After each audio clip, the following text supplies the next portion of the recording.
Hello friends, ಇವತ್ತಿನ ಸಂಚಿಕೆಯಲ್ಲಿ ಏನಾಯಿತು ಅಂತ ನೋಡ್ಕೊಂಡು ಬರೋಣ ಬನ್ನಿ. ಭಾರ್ಗವಿ ಶಕ್ತಿ ಪ್ರಸಾದ್ ಎದುರಿಗೆ ಬಂದ ಕೂಡಲೇ ಬರೋದು ತುಂಬ ತಡವಾಗುತ್ತೆ, ನನ್ನನ್ನು ಕಾಯಿಸ್ತೀರಾ ಅಂದ್ಕೊಂಡಿದ್ದೆ, ಅದಕ್ಕೆ ಕಾಫಿ ಕುಡಿತಿದ್ದೆ, 1 ನಿಮಿಷ ಅಂತ ಕಾಫಿನ ಪೂರ್ತಿ ಕುಡಿದು ಕಪ್ಪನ್ನಲ್ಲೇ ಬಿಸಾಕಿ ನನ್ನ ಗುರಿ ಆವತ್ತು ತಪ್ಪಿಲ್ಲ, ತಪ್ಪೋದು ಇಲ್ಲ ಅಂತಾಳೆ.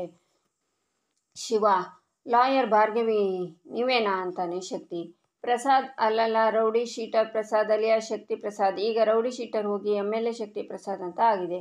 ಐ ಆಮ್ ರೈಟ್ ಅಂತಾಳೆ ಭಾರ್ಗವಿ. ಆಗ ಶಕ್ತಿ ಜೊತೆ ಇರೋನು, ಏಯ್ ಸಾಹೇಬ್ರ ಹತ್ರ ಹಿಂಗೆ ಮಾತಾಡ್ಬೇಕಿದ್ಯಾ, ಸ್ವಲ್ಪ ಮರ್ಯಾದೆ ಕೊಟ್ಟು ಮಾತಾಡು ಅಂತಾರೆ.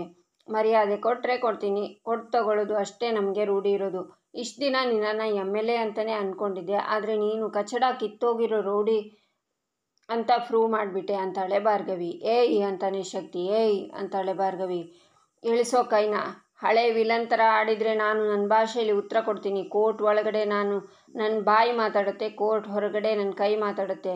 ಅದು ನಿನ್ನ ಮಗನಿಗೆ ತುಂಬ ಚೆನ್ನಾಗಿ ಗೊತ್ತಿದೆ. ಈ ಚಿಲ್ಲರೆ ರೌಡಿಗಳ ಥರ ನಮ್ಮನೆ ಅವರಿಗೆ ಹೊಡ್ಸೋದು, ಕರೆಂಟು ನೀರು ಕಟ್ ಮಾಡಿಸೋದೆಲ್ಲ ಮಾಡಿದ್ಯಲ್ಲ, ಸರ್ಕಾರ ನಿನಗೆ ಕೊಟ್ಟಿರೋ ಪವರ್ ಇಷ್ಟೇನಾ, ಅಥವಾ ನಿನಗೆ ಇದಕ್ಕಿಂತ ಜಾಸ್ತಿ ತಲೆನೇ ಓಡಲ್ವಾ ಅಂತಾಳೆ ಭಾರ್ಗವಿ. ಏಯ್, ಮಾತು ಮಿತಿ ಮೀರ್ತಿದೆ.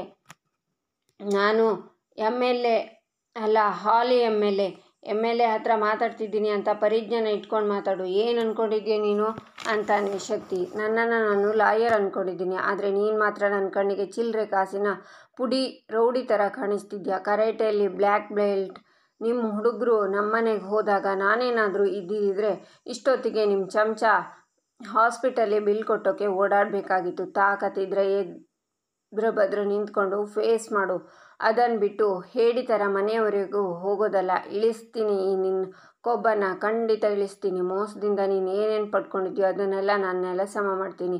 ನಿನ್ನ ಹಣೆ ಬರ ಚೆನ್ನಾಗಿತ್ತು ಅನಿಸುತ್ತೆ, ಅದಕ್ಕೆ MLA ಆಗಿದೆಯಾ, ಆದರೆ ಅದನ್ನು ಉಳಿಸ್ಕೊಳ್ಳೋಕ್ಕೆ ನಿನಗೆ ಯೋಗ್ಯತೆ ಇಲ್ಲ. ನಾನು ನನ್ನ ಕಪ್ಪು ಕೋಟಿನಿಂದ ನಿನ್ನ ಹಣೆ ಬರನ ಬದಲಾಯಿಸ್ತೀನಿ. ವೆಯ್ಟ್ ಆ್ಯಂಡ್ ವಾಚ್ ಶಕ್ತಿ ಪ್ರಸಾದ್. ಇನ್ಮೇಲೆ ನೀನಾ ಅಥವಾ JP ಅಂತ ನೋಡೋಣ. ಕಾಫಿ ಕುಡಿಯೋ ಅಭ್ಯಾಸ ಇದೆಯಾ ನಿನಗೆ? ಇಲ್ಲದೇ ಇದ್ದರೆ ಅಭ್ಯಾಸ ಮಾಡ್ಕೋ, ಯಾಕಂದರೆ ನಾನು ಕೊಡೋ ಟ್ರೀಟ್ಮೆಂಟ್ಗೆ ಅದೇ ಮದ್ದು. ಲೋ MLA ಚಮಚ, ಬಾಯಿಲಿ ತಗೋ, ಇದು ನನ್ನ ಕಡೆಯಿಂದ ಗಿಫ್ಟ್ ಅಂತ ಕಾಫಿ ಫ್ಲಾಸ್ಕ್ ಮತ್ತು ಕಾಫಿ ಕಪ್ನ ಕೊಟ್ಟು, ಇನ್ನು ಮುಂದೆ ನಿಮ್ಮ ಸಾಹೇಬ್ರಿಗೆ ನಿದ್ದೆ ಬರಲ್ಲ, ನಿದ್ದೆ ಬರೋಕ್ಕೂ ನಾನು ಬಿಡೋದೂ ಇಲ್ಲ. ಅವಾಗವಾಗ ಎದ್ದಾಗ ಒಂದು ಲೋಟ ಕೊಡ್ತಾ ಇರಿ.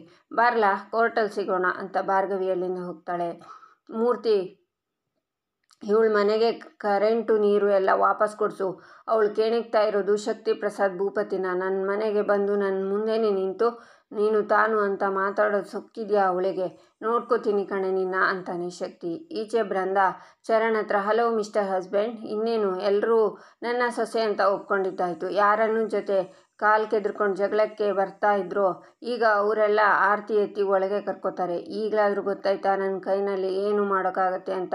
ನೀನು ಅಷ್ಟೇ. ಈ ಕೋಪ ಮಾಡಿಕೊಂಡು ಸೊಟ್ಟಗಾಗಿರೋ ನಿನ್ನ ಮೂತಿನ ನೆಟ್ಟಗೆ ಮಾಡಿಕೊಂಡು ನಗ್ನಗ್ತಾ ಪ್ರೀತಿಯಿಂದ ನನ್ನ ಒಪ್ಕೊ ಅಂತಾಳೆ ಭಾರ್ಗವಿ. ಈಚೆ ಬೀರು ಮೇಲೆಲ್ಲ ಧೂಳನ್ನು ಒರೆಸ್ತಾ ಪೂರ್ಣಿಮಾ, ಎಷ್ಟು ಧೂಳು ಸೇರಿಕೊಳ್ಳುತ್ತೆ ಈ ಮನೇಲಿ, ತಿಂಗಳಿಗೊಂದ್ಸಲ ಧೂಳು ಒರೆಸದೇ ಇದ್ದರೆ ಇನ್ನೆಷ್ಟು ಧೂಳು ಬಂದುಬಿಡುತ್ತೇನೋ ಅಂತ ಹೇಳುವಾಗ ಭಾರ್ಗವಿ ಮತ್ತು ಬೃಂದಾ ಇರೋ ಫೋಟೋ ಮೇಲಿಂದ ಕೆಳಗಡೆ ಬೀಳುತ್ತೆ. ಅದನ್ನು ಎತ್ತಿ ನೋಡ್ತಾರೆ ಪೂರ್ಣಿಮಾ.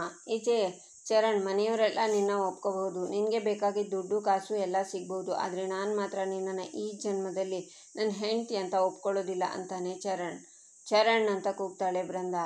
ಕಿರುಚಬೇಡ, ನಿನ್ನ ಈ ಕಿರುಚಾಟಕ್ಕೆಲ್ಲ ಹೆದ್ರೋನಲ್ಲ ಈ ಚರಣ್. ನನಗೆ ಒಂದು ವಿಷಯ ಅರ್ಥ ಆಗ್ತಿಲ್ಲ ಬೃಂದಾ, ತಪ್ಪು ಮಾಡದೇ ಇರೋರೆಲ್ಲ ನೀನೇ ನನಗೆ ಕಷ್ಟ ಕೊಡ್ತಿದ್ದೀನಿ ಅಂತ ಮನೆಯವ್ರ ಮುಂದೆ ಎಲ್ಲ ಬಿಲ್ಡಪ್ ಕೊಡ್ತಾ ಇದೆಯಲ್ಲ ಅಂತಾನೆ ಚರಣ್. ಡಿವೋರ್ಸ್ ಕೊಟ್ಟಿರೋದು ನೀನು ಅಂತಾಳೆ ಬೃಂದಾ. ಯಾಕೆ ಕೊಟ್ಟೆ ಅಂತ ನೆನ್ಪು ಮಾಡ್ಕೊ. ನನ್ನ ಪ್ರೀತಿನ ನನ್ನಿಂದ ಕಿತ್ಕೊಂಡು ಮೋಸ ಮಾಡಿ ಮದುವೆ ಆಗಿದೆಯಾ? ಇಷ್ಟು ಬೇಗ ಮರ್ತೋಯ್ತಾ ನೀನು ಮಾಡಿರೋ ಮೋಸನ? ಎಲ್ಲರ ಮುಂದೆ ತೆರೆದಿಡೋ ಟೈಮ್ ಬಂದಿದೆ ಅಂತ ಹೇಳ್ತಾನೆ ಚರಣ್. ಆಗ ಬೃಂದಾ ಫ್ಲ್ಯಾಶ್ ಬ್ಯಾಕ್ಗೆ ಹೋಗ್ತಾಳೆ. ಈಚೆ ದೇವಸ್ಥಾನದ ಮುಂದೆ ಹುಡುಗರು ಒಂದು ಹುಡುಗಿಗೆ ಚುಡಾಯಿಸ್ತಿರ್ತಾರೆ. ಆಗ ಬೃಂದಾ ಬಂದು ಆ ಹುಡುಗರ ಕೆನ್ನೆಗೆ ಒಂದೊಂದು ಬಾರಿಸ್ತಾಳೆ. ಆ ಹುಡುಗರಿಗೆ ವಾರ್ನಿಂಗ್ ಕೊಟ್ಟು ಅಲ್ಲಿಂದ ಕಳಿಸ್ತಾಳೆ. ಆಗ ಹುಡುಗಿಗೆ, ಇವತ್ತು ನಾನಿದ್ದೆ ಸರಿ ಹೋಯಿತು. ಹುಡುಗಿರು ತಮ್ಮನ್ನು ತಾವೇ ರಕ್ಷಿಸ್ಕೊಳ್ಬೇಕು. ಇವತ್ತಿನಿಂದ ಕರಾಟೆ ಕ್ಲಾಸಿಗೆ ಹೋಗು, ಸರಿನಾ ಅಂತ ಭಾರ್ಗವಿ ಅಲ್ಲಿಂದ ಈಚೆ ಬಂದು ಅಲ್ಲಿರೋ ಅಜ್ಜಿಗೆ ಚಳಿಯಾಗುತ್ತೆ ಅಂತ ಒಂದು ಶಾಲನ್ನು ಹೊಸಿ ದೇವಸ್ಥಾನದ ಒಳಗೆ ಪೂಜೆ ಮಾಡಿಸೋಕ್ಕೆ ಹೋಗ್ತಾಳೆ. ಅರ್ಚಕರೇ, ಅಪ್ಪ ಅಮ್ಮ ಅತ್ತೆ ಹೆಸರಲ್ಲಿ ಅರ್ಚನೆ ಮಾಡಿಸಿ ಪುರೋಹಿತರೆ ಅಂತಾಳೆ ಭಾರ್ಗವಿ. ಯಾಕಮ್ಮ ನಿನ್ನ ಹೆಸರಲ್ಲಿ ಬೇಡವೇನಮ್ಮ ಅಂತಾರೆ ಅರ್ಚಕರು. ಅವರೆಲ್ಲ ಚೆನ್ನಾಗಿದ್ದರೆ ನಾನು ಚೆನ್ನಾಗಿದ್ದ ಹಾಗೆ ಅಂತಾಳೆ ಭಾರ್ಗವಿ. ಪೂಜೆ ಮಾಡಿ ಹಣ್ಣು ಕಾಯಿನ ಕೊಡ್ತಾರೆ. ಬರ್ತೀನಿ ಅರ್ಚಕರೇ ಅಂತ ಭಾರ್ಗವಿ ಹೋಗ್ತಾಳೆ. ಅವಳನ್ನೇ ಗಮನಿಸ್ತಿದ್ದ ಶಕುಂತಲ ಅರ್ಚಕರ ಹತ್ರ ಹುಡುಗಿ ಯಾರು ಅಂತ ಗೊತ್ತಾ ಅಂತಾರೆ. ಗೊತ್ತಿದೆ ಅಮ್ಮ, ಭಾರ್ಗವಿ ಅಂತ ತುಂಬ ಒಳ್ಳೆ ಹುಡುಗಿ ಅಂತಾರೆ ಅರ್ಚಕರು. ನಾನು ಗಮನಿಸಿದೆ. ಅವಳ ಮನೆಯಲ್ಲಿ ಮದುವೆ ಮಾಡೋ ಯೋಚನೆ ಏನಾದರೂ ಇದ್ದಾರಾ?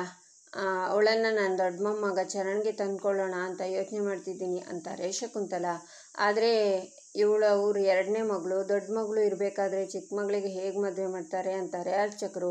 ನಾವು ಬೇಕಿದ್ರೆ ಅವ್ರ ದೊಡ್ಡ ಮಗಳು ಮದುವೆ ಆಗೋವರೆಗೂ ಕಾಯ್ತೀವಿ. ನನ್ನ ಮೊಮ್ಮಗ ಅವಳನ್ನು ಒಂದು ಸಲ ಭೇಟಿ ಮಾಡಲಿ. ಅವರಿಬ್ಬರು ಒಬ್ಬರನ್ನೊಬ್ಬರು ಒಪ್ಪಿದರೆ ಆ ದೇವರೇ ದಾರಿ ತೋರಿಸ್ತಾರೆ ಅಂತಾರೆ ಶಕುಂತಲ. ಆಗಲೇ ಅವನ ಇಚ್ಛೆ ಹೇಗಿದೆಯೋ ಹಾಗಾಗಲಿ, ನಾನು ಅವ್ರ ಮನೆಯವ್ರ ಹತ್ರ ಮಾತಾಡ್ತೀನಿ ಅಂತಾರೆ. ನಂತರ ಭಾರ್ಗವಿ ಮನೆಗೆ ಹೋಗಿ ಭಾರ್ಗವಿನ ಮದುವೆ ಆಗೋಕ್ಕೆ ದೊಡ್ಡ ಮನೆ ತಂದವರು ಕೇಳ್ತಿದ್ರು ಅಂತೆಲ್ಲ ಅರ್ಚಕರು ಹೇಳ್ತಾರೆ. ನಮ್ಮ ಬೃಂದನ ಮದುವೆ ಮಾಡಿದೆ ಭಾರ್ಗವಿ ಮದುವೆ ಹೇಗೆ ಮಾಡೋಕ್ಕಾಗುತ್ತೆ ಅಲ್ವಾ ಅತ್ತಿಗೆ ಅಂತಾರೆ ಕಲ್ಪನಾ.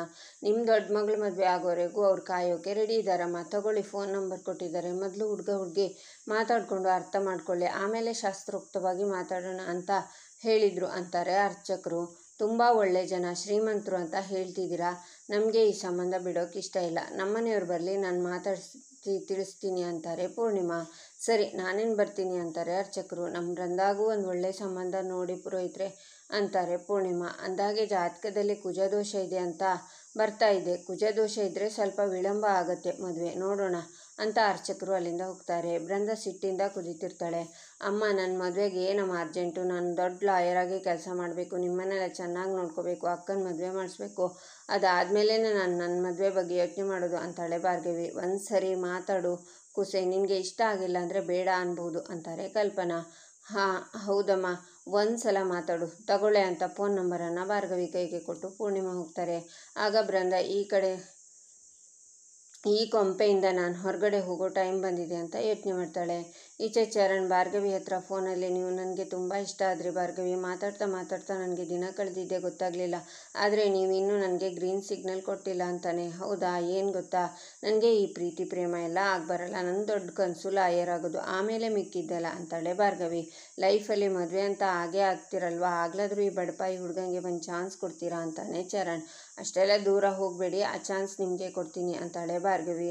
ಮದುವೆ ಆಗು ಅಂತ ಇದ್ದೀರಾ, ನಿಮ್ಮ ಮುಖದ ದರ್ಶನ ಕೊಡ್ತೀರಾ, ಒಂದು ಸಲ ಮೀಟ್ ಆಗೋಣ ಅಂತಾನೆ ಚರಣ್. ಅದಕ್ಕೇನಂತೆ, ಸಿಗೋಣ ಬಿಡಿ ಅಂತಾಳೆ ಭಾರ್ಗವಿ. ನೀವು ನನ್ನ ಮೀಟ್ ಆದಾಗ ಗುರ್ತು ಹಿಡಿಯೋದು ಹೇಗೆ ಅಂತಾನೆ ಚರಣ್. ಯೆಲ್ಲೋ ಕಲರ್ ಡ್ರೆಸ್ ಹಾಕ್ಕೊಂಡು ದೇವಸ್ಥಾನದ ಪಕ್ಕದಲ್ಲಿರೋ ಪಾರ್ಕಲ್ಲಿ ಸಿಗ್ತೀನಿ ಅಂತಾಳೆ ಭಾರ್ಗವಿ.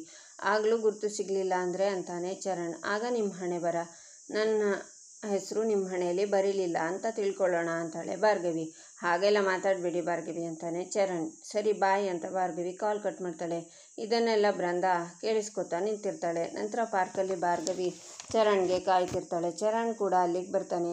ಬಂದು ಎಲ್ಲ ಕಡೆ ನೋಡ್ತಿರುವಾಗ ಬೃಂದ ಯೆಲ್ಲೋ ಕಲರ್ ಡ್ರೆಸ್ ಹಾಕ್ಕೊಂಡು ಬಂದು ಚರಣ್ ಕೈನ ಹಿಡ್ಕೋತಾಳೆ. ಚರಣ್ ಅವಳನ್ನು ನೋಡ್ತಾನೆ. ಬೃಂದ ಯೆಲ್ಲೋ ಕಲರ್ ಡ್ರೆಸ್ಸೇ ಹಾಕಿರ್ತಾಳೆ. ನನಗೆ ನಂಬೋಕೆ ಆಗ್ತಿಲ್ಲ. ಅಜ್ಜಿ ನಿಮ್ಮ ಬಗ್ಗೆ ಹೇಳಿದಾಗ ತುಂಬ ಕ್ಯೂರಿಯಸ್ ಆಗಿದ್ದೆ, ನೀವು ನನಗೆ ಇಷ್ಟ ಆದ್ರಿ ಭಾರ್ಗವಿ ಅಂತಾನೆ ಚರಣ್. ಆಗ ಬೃಂದ ಅವನ ಕೈ ಹಿಡ್ಕೊಂಡು ನನ್ನ ಜೊತೆ ಬನ್ನಿ ಅಂತ ದೇವ್ರ ಮುಂದೆ ಕರ್ಕೊಂಡು ಬಂದು ನಿಲ್ಲಿಸ್ತಾಳೆ. ಯಾಕೆ ಇಷ್ಟೊಂದು ಅರ್ಜೆಂಟಲ್ಲಿ ಕರ್ಕೊಂಡು ಬಂದಿದ್ದೀರಾ ಅಂತಾನೆ ಚರಣ್. ಮದುವೆ ಆಗೋಕೆ ಅಂತಾಳೆ ಬೃಂದ.